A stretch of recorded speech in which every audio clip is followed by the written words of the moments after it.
En esta sesión, la número 11, lo que vamos a ver es una nueva etapa de amplificación. Es una amplificación simple denominada cascode.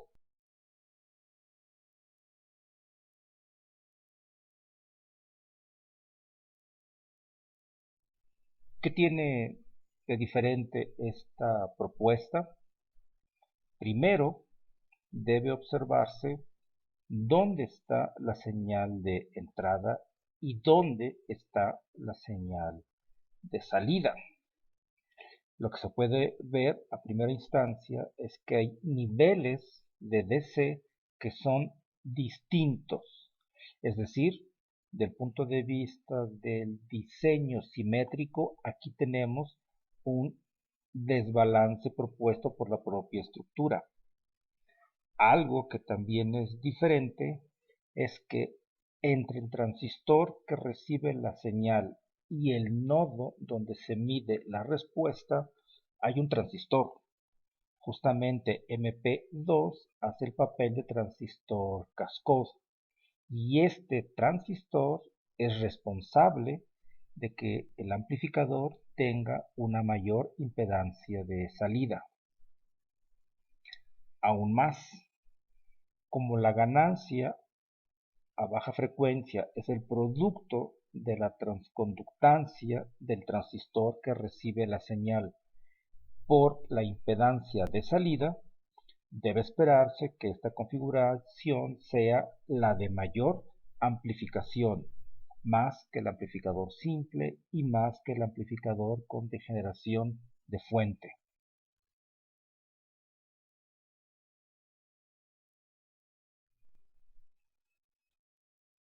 Entonces, si este es un amplificador de mayor ganancia, no olvidemos que también es un amplificador inversor.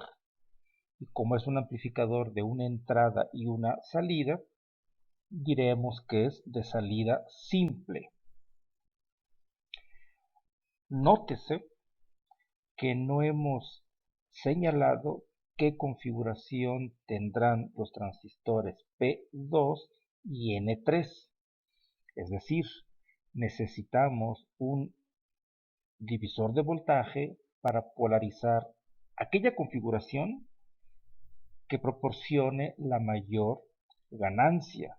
Es decir, si bien la impedancia de salida es mayor, también es verdad que esta impedancia se puede controlar dependiendo de cómo se configuren esos dos transistores, el P2 y el N3. Es decir, es una actividad que aún falta por realizar y determinar. Para propósitos prácticos, para determinar a nivel simulación el ancho de banda útil, es práctica común que se haga esta valoración usando una carga capacitiva de 1 picofaradio. Es una carga representativa de la capacitancia que seguramente vería el nodo de salida y es un valor que se recomienda, insisto, para propósitos de simulación. Lo que se espera de este amplificador para esa configuración que dé mayor ganancia es que la ganancia de baja frecuencia sea aproximadamente de 100 en magnitud, o lo que es lo mismo, estos son como 40 decibeles aproximadamente. En un diseño estándar, esto es justo lo que se esperaría.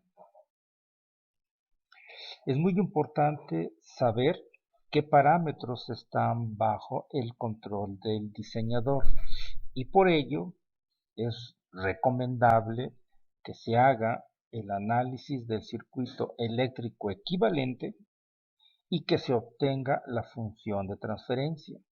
Y con la información que uno obtenga de simulación, sustituir los distintos parámetros en ese modelo y evaluar la ganancia que el propio modelo genera y compararlo con el que da el simulador. Esos parámetros serán de interés para calcular el error relativo.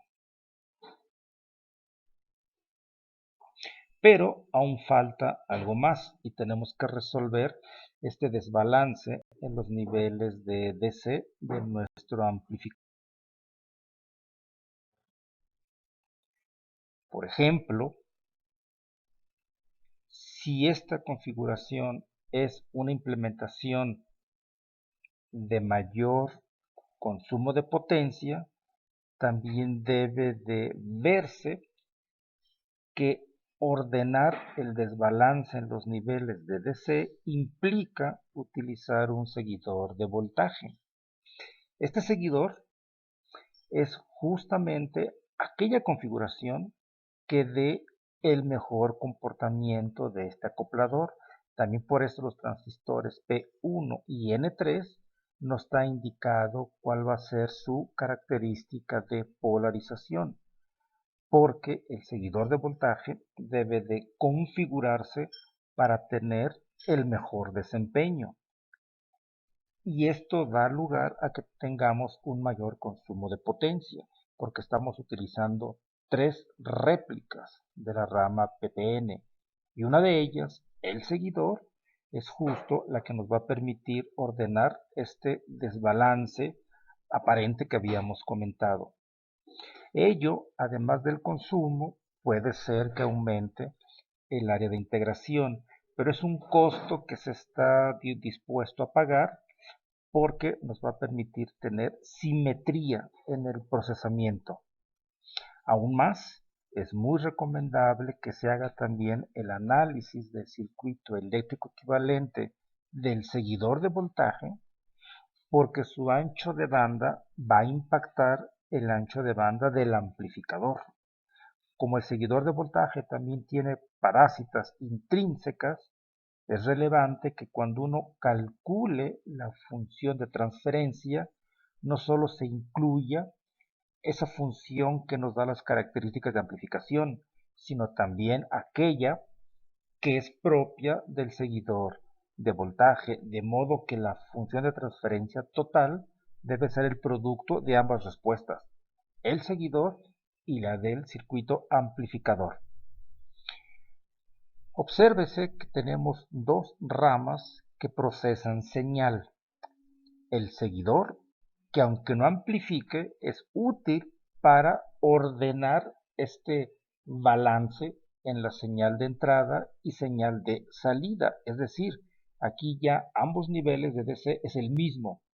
Entra por BREF2 y va a salir en un nivel de DC equivalente a BREF2.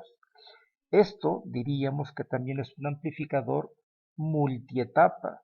Si bien uno de ellos no amplifica, lo es en el sentido de que una sirve para polarizar a la segunda.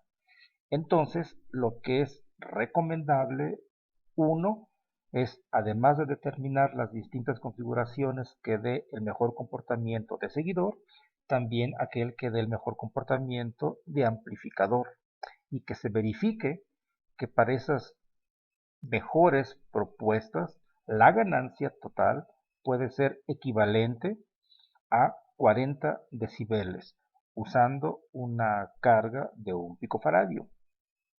Si cambiamos la carga capacitiva, eso simplemente va a cambiar el ancho de banda, pero ahorita no es relevante el ancho de banda porque aún no se ha descrito una aplicación. Lo que es relevante es determinar qué parámetros están bajo el control y por ello la importancia de que tanto para este como para otros amplificadores se obtenga el modelo que represente la función de transferencia.